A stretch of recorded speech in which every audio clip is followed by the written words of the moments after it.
Nongeye mbahaye ikaze inshuti mukomeje kudukurikira kuri uyu muyoboro Garagara Gospel ndetse ni Ishimwe Josue Marie Paccy. Ndi Ishimwe Josue Marie Paccy, nge tukomeje kubana mu runana rw'ibyigisho.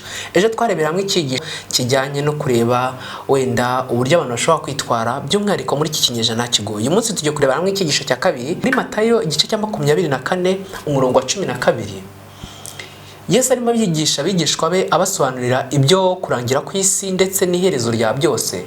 Yavuze ijambo rikomeye cyane. Ubwenge buzagwira ariko ubuhemu buzagwira, urukundo rwa benshi ruzakonja. Reka turebere hamwe icyo Yesu yabwiye abigishwa be. Ni muri Matayo igice cya 24 umurongo wa 12.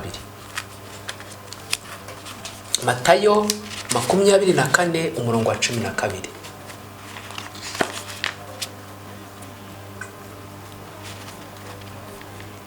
Matayo 24 umurongo wa 12.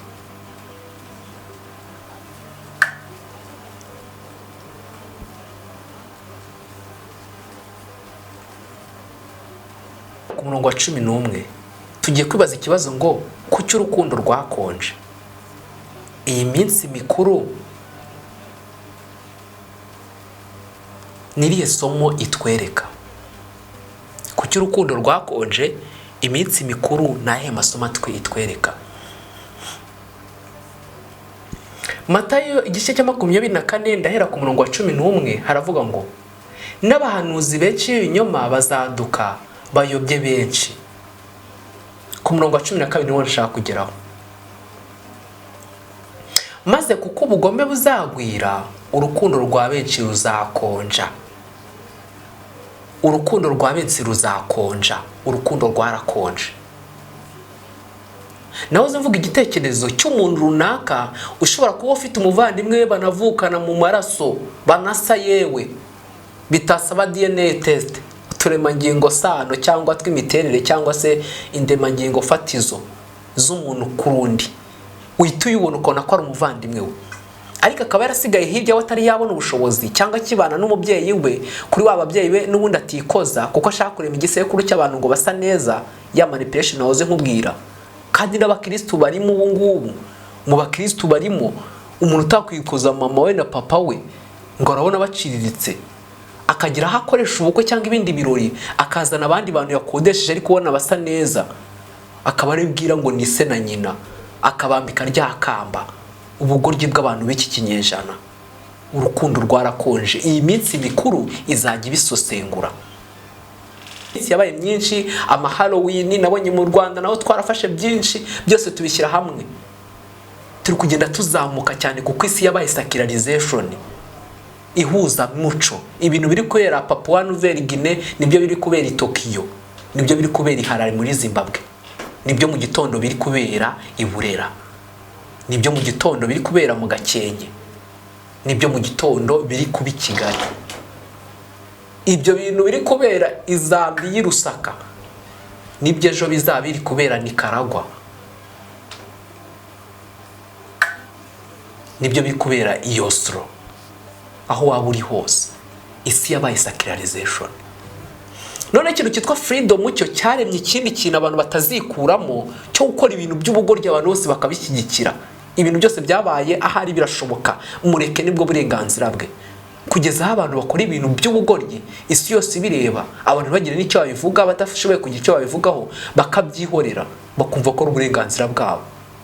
Mu minsi ya vuba turasobanukirwa byinshi kandi byaratangiye. Umwanzi ari gukora ibintu bidasanzwe. Iminsi mikuru igipimo cy'urukundo, urukundo rwarakonje. Ariko hari ikintu kimwe navuze nanone hejuru, kubera ko ubugome buzagwira. Abantu bafite ubugome kugeza naho ubugome buri no mu itorero ku buryo udashobora kubwumva. Ubugome buri mu itorero ry'iyobokamana, ubugome buri mu bakristo.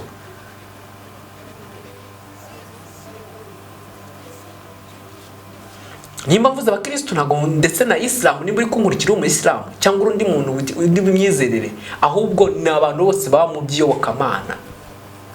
Iyobokamana aho riva rikagera ryose rishingiye ku mico mbonera y'urukundo no gufasha abandi. Kusa ikintu gitandukanye aribyo byari nababwiye by'ibyigisho tuziga hirya, hari kuremwa mu mico yacu ikintu cyitwa manipulation na dataisme.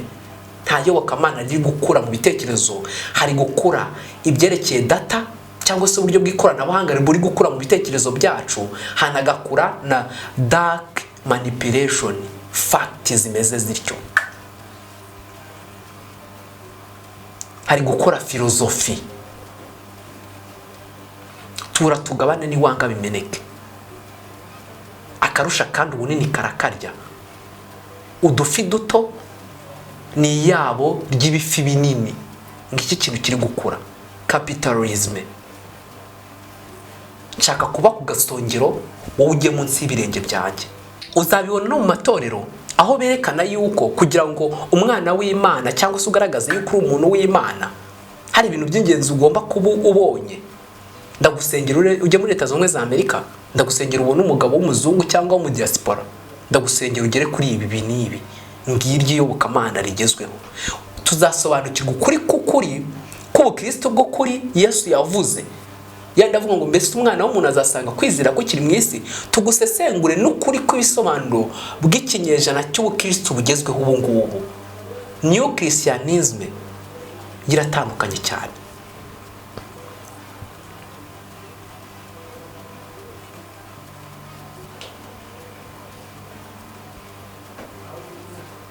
Ariko ku murongo wa 14 hari isomo nkunda cyane. Kandi ubutumwa bwiza bw'ubwami buzigishwa mu isi yose, ngo bube ubuhamya bwo guhamiriza amahanga yose, nibwo imperuka izahera kwiza. Ubutumwa bwiza bw'ubwami ubu buri kwigishwa. Bibiliya yanditswe n'abanditsi barenga 40. Niba uyemera nk'igitabo gitagatifu, hari ikindi kintu abantu bagomba kumenya. Niba ikintu cyemera mu buryo bwiza budakebakeba, nimba wemera na filozofi na fact na manipulation, kigendereho cy'umurongo. Igitangaje nuko abantu bitirira ko ari abakristo bizera Bibiliya ntibakora icyo biri ivuga. Niba ko gutayemera muri ubwo buryo nta kintu nagushinja. Yego niyo mimerere yawe, niyo myemerere yawe. Ukuri uzagusobanukirwa, kuko Yohana yaravuze ngo bazamenya ukuri, ukuri niko kuzaba batura. Niba utarabaturwa utaramenya ukuri nta kibazo, wamenye ukuri none urakinisha ukuri. Uzabibona no mu matorero aho berekana yuko kugira ngo umwana w'Imana cyangwa se ugaragaze yuko uri umuntu w'Imana, hari ibintu by'ingenzi ugomba kuba ubonye. Ndagusengera ujye muri Leta Zunze za Amerika, ndagusengera ubone umugabo w'umuzungu cyangwa wo mu diaspora, ndagusengera ugere kuri ibi n'ibi. Ngiryo iyobokamana rigezweho. Tuzasobanukirwa ukuri k'ukuri k'ubukristo bwo kuri Yesu yavuze. Yandavuga ngo mbese umwana w'umuntu azasanga kwizera ko kiri mu isi. Tugusesengure n'ukuri kw'ibisobanuro bw'ikinyejana cy'ubukristo bugezweho ubu ngubu. New Christianism giratandukanye cyane.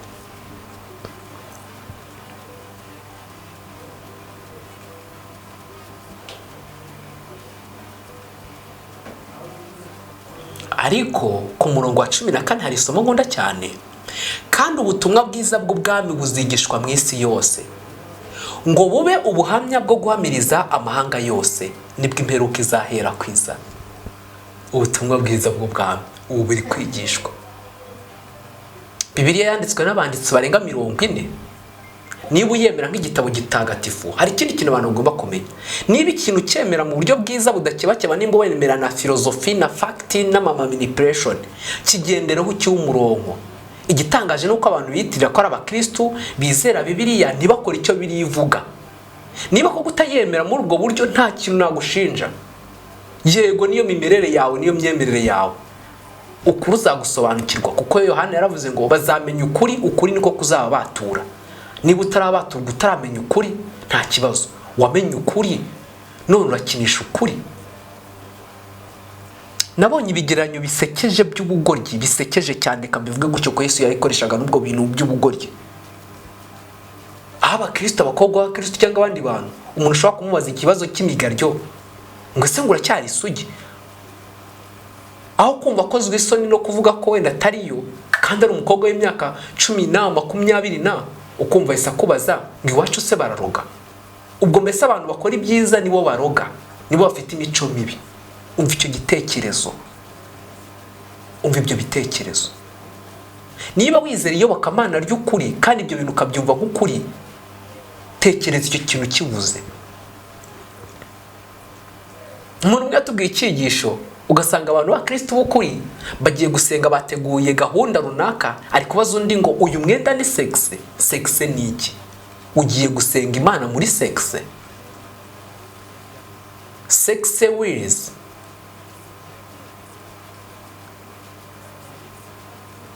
Wambaye imyenda ya sexe ugiye gusenga. Urashaka kuba sexe, urashaka kugira ngo uce ku bantu bakubone.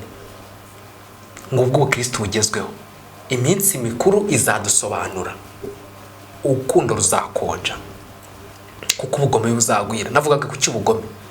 Uzi ko ubu ngubu ibintu byarenze mu bukristo, usigaye ubona abakristo bo ubwabo basengana aribo bari gusenyanya. Ngiki iki kintu kizanakayura kigatuma ubukristo bwinjirirwa, nuko ababurimo batahindutse, binjiriwe, baratewe, bambitswe ubusa ku buryo ubwabo bari gusenyanya. Bizafasha abandi bakabona ko bya bintu bidafite ubusobanuro bakabivamo, bari gusenya ubwo bukristo. Aba bantu batahindutse by'ukuri kandi batari ku mavi kugira ngo bahinduke, nibo bagiye kubikora.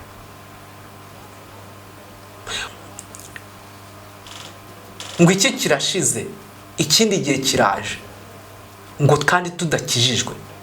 Ngo ese Gileyadi nta muti womora uhari, kuki abantu banjye bakomeje kubaho badakize? Reka nongere ndisubiremo. Yeremiya igice cya 8 umurongo wa 22. Reka mbere ku murongo wa 20. Isarura rirarangiye, iki kirashize kandi tudakijijwe. Mbabajwe n'umubabaro w'abantu banjye, ndirabuye, kwiheba kuramfashe. Mbese Gileyadi nta muti womora uhaba, kuki uruguma rw'ubwoko bwanjye rutakize? Kuki uruguma rw'ubwoko bwanjye rutakize? Mu mpera z'igitabo cy'umubwiriza yaravuze ngo byose byarumvishwe, igisigaye nuko abantu bubaha Imana. Niki se kitumvishwe? Niki tutabonye se? Niki dutegereje se? Nuko umunuka kw'izuba. Mbibutse ko turi mu runana rw'ibyigisho bivuga ngo mbese mushobora kubana nanjye byibura isaha imwe. Ni isomo riboneka muri Matayo igice cya 26 umurongo wa 40. Aha umutima we wari uremerewe, atabasha gusobanura impamo y'ibyo ari biri kuba. Maze umutima wutsitswe avuga ririya jambo rikomeye cyane ati ntimushobora kubana nanjye byibura isaha imwe. Ariko se wamugana abantu ntidushobora kubana n'Imana byibura isaha imwe?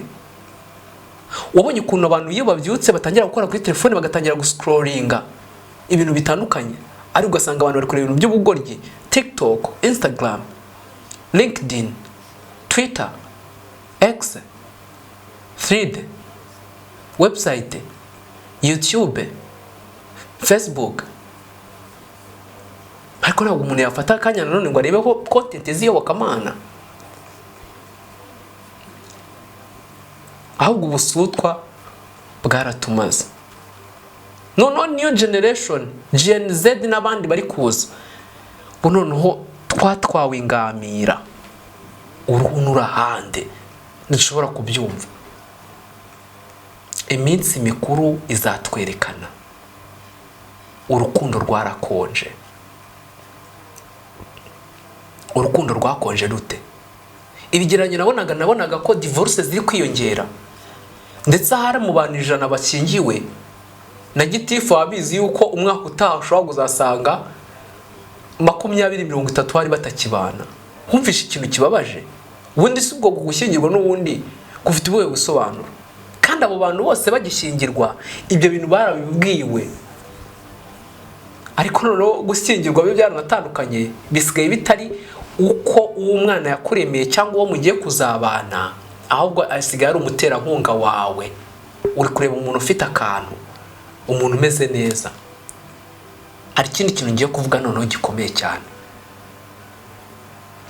Mu iyobokamana ry'amatorero n'amadini y'iki kinyejana hari ikindi kintu cyanahozeho kera, ariko abantu bagisobanura ku buryo buteye inkeke, ku buryo ahubwo tutakwiye kuba tugisobanura hari n'ibindi bintu tutarakemura.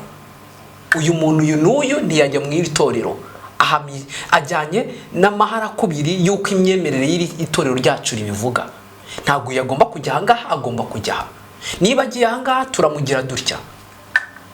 Ntabwo ndi kukuvugira niba uri umuhamya wa Yehova, ntabwo ndi kukuvugira niba uri umudivantiste w'umunsi wa karindwi, ntabwo ndi kukuvugira niba uri umukatolike, sinkuvugira niba uri umuyisilamu, sinkuvugira niba uri umurokore, sinkuvugira niba uri umuyeyari, presbyterienne, batista n'andi yose, Zayoni, restoration n'andi. Ndakuvugira nk'umuntu w'Imana. Niba abantu benshi bakunze gukoresha isomo rya Pawulo yavuze ngo tukifatanya nabo tudahuje kwizera n'imyemerere ndetse n'ibindi, igisubizo kimwe nakunze cy'umubyeyi umwe turi kwibaza kuri icyo kintu, numvaga abantu byase bisa nkaho bibagoye. Yaravuze ngo muri Bibiliya haranditse ngo umuremere umufashe umukwiye, uwo nguwo ni ugukwiye. Niba rero yavuye mu itorero akajya mu rindi, uwo ni umukwiye. Yego ni umukwiye pe. Sengera kugira ngo umwana wawe cyangwa undi muntu ugize umuryango wawe ajya ahantu mu mujyo wo kugendera mu muntu umukwiye ndetse namuhuje imyemerere. Ariko niba byanze ubwo nyine uwo nguwo ni umukwiye, n'ubundi aho ngaho niho yarakwiye. Gusa hari umubyeyi ntagasobanukiwe nanone, cyangwa se turi mu kinyejana kigoye ku buryo abantu batari kubona ko noneho gushyingirwa atari uburyo bwo gusanga umuntu ugukwiye, ahubwo no gusanga ibindi bintu runaka byabaye uruhuri, byabaye umuba, byabaye imitwaro. It's a burden load in our heads. Ni imitwaro, ni ibintu bikomeye cyane byagiye ku mitwe yacu. Aricyo gituma uzabona n'abantu badashyingirwa nabyo birimo. Umuntu yarihirinze amara imyaka 5, 10 ngahe bigorana, abana bari abasore n'inkumi bari kurangiza segonderi, akajya kaminuza akiga imyaka 3, 5, 6, akarinuka akajya no hanze wenda rimwe na rimwe. Utwo dufaranga twose yashyizemo yasohoka agasanga ibintu byagoranye, agatangira ka business boro itafari kurindi haso. Kwa kunda agenda yambara umwenda umwe akawumarana amezi 5 ari umubona umwenda warabaye ID, identification, warabaye ikirango. Abafite ibintu runaka ari gutekereza mu bwonko bwe bindi biri priority ari gukora. Ibyo bintu yabivamo atangiye kugira ikintu abona, akabona wa muntu yumva ko yari uw'ingenzi, kumbe wa muntu yari yifitiye ibindi. Yaza twatundi yakoreye akabona umunsi umwe turagiye. Nahoze mbona ko depression ziri kuzamuka zizanazamuka, kuko ubugome buzagwira, urukundo rwa benshi ruzakonja. Iminsi mikuru igiye kutubera ishungura, ni balance iradupima. Nyiri kuri ibyo ngibyo ugasanga abantu mu buryo bumwe cyangwa ubundi ntibashobora kuba bajya ahantu runaka bafite ibindi bintu bakurikiye. Ubu urukundo rwarenze kuba kwa wundi abantu bahuza, ahubwo rwabaye amafaranga, imiryango, amashuri, ibyo gukurikiyeho, ubwoko ndetse n'ibindi. Nari nyivuga ku bwoko. Ugasanga umuntu ari mu itorero uri kundeba kandi ushobora kuba ari ibyo bikurimo, ariko ntago yashyingira umuntu uyu nguyu kubera ko ari uyo mu bwoko burunaka. Umuntu yaramukunze bakarwana intambara pe, umuntu amushaka atari ko sinabashyingira, baraba naba ngaba. Abantu batarenga n'ibyo bintu byoroshye, kandi ibyo bintu nta kindi kintu bivuze gusa, ahubwo uri kumubuza kujya mu itorero rindi. Urugero rumwe umubyeyi yararutanze ndabyumva, turabishyikira, kandi ibyo bintu birahari, abantu barabizi mu matorero arahari. Ngibyo ibintu bibitse mu matorero rero, ubugoryi bw'abantu b'iki kinyejana. Ariko bari gusenga, turi gusirimba, ntitwasiba isabato mu materaniro yera, mu kiliziya imisa ya kangahe byagorana, amasinagogi, turi kwiga inyigisho za giteokarasiya, abahamya ba Yehova, kugira ngo uzitware neza imbere y'abantu. Abandi ishuri ryo kwisabato turasesengura neza ubuturo bwera, tumenye isabato cyari cyo, ni umunsi wera. Iyi misa ni ya kangahe? Turahimbaza mutagatifu uyu n'uyu nguyu. Twegere ubutungane, umubyeyi Bikira Mariya dufashe muri iyi minsi tuzabe turi gushyikira ubutungane nk'ubwo. Yezu aradusabira. Ngibyo ibintu twibereyemo byadutwaye ingamira. Hari igitekerezo kimwe nasomye ngo cy'umuntu witwaga Ntabwenge. Ngo Ntabwenge yajyanye n'abandi ku rugamba, nako Ntabwenge yajyanye n'abandi ku rugendo, nk'uko n'ubu ngubu turi mu rugendo rujya mu ijuru. Ngo baragenda ngo bageze ahantu mu ishyamba, ngo babona ngo ahantu hari irumba cyangwa se itsinda ry'inzuki ryari ryafashe ahantu, kuko ngo yakundaga ubuki cyane. Yegera aho hantu n'abandi ngo baramukurikira, barareba, bumvaga bafite amatsiko kuko wenda n'igihe cyari kigihari, bumva ko bari kugira ahantu bari bujya bitagoye cyane. Abantu bafite amatsiko yo kureba ibintu biri hirya we. Barashaka kwirebera ubuki babanze baburye. Ubuki bumeze neza muri gospel ngira iragabura. Umuntu ajyayo yarananutse atameze neza, ubutakaza yarabyibushye ameze neza akeye. Ngo Ntabwenge ngo aragenda, ngo bahageze koko barebye ngo babona hari umwobo munini cyane, ngo wari urimo ibishashara byiza by'ubuki, ngo ariho za nzuki zari ziri gutuka.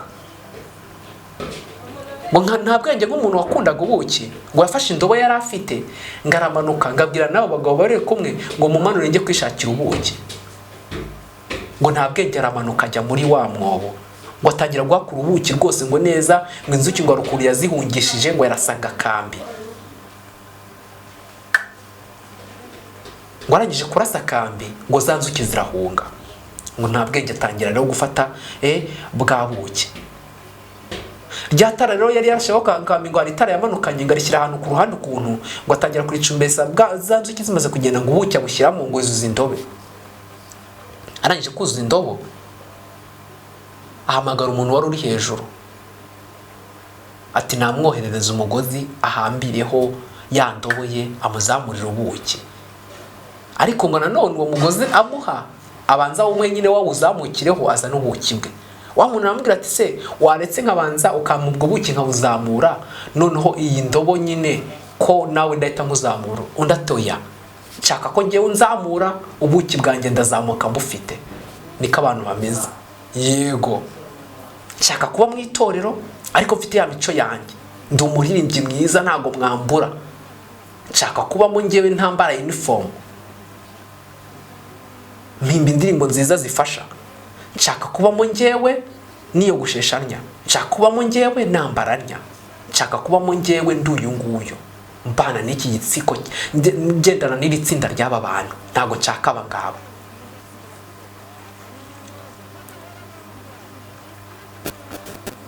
Wa mugabo aramubwira ati se none niba wanze wowe waretse rwose nkakuzamura. Ndatoya, we nakumenyura igisambo ushaka kundira ubuki, ngo ubuki bwanjye ngiye nsigayemo nyuma undira ubuki wigendere. Ese mushobora kubana nanjye byibura isaha imwe?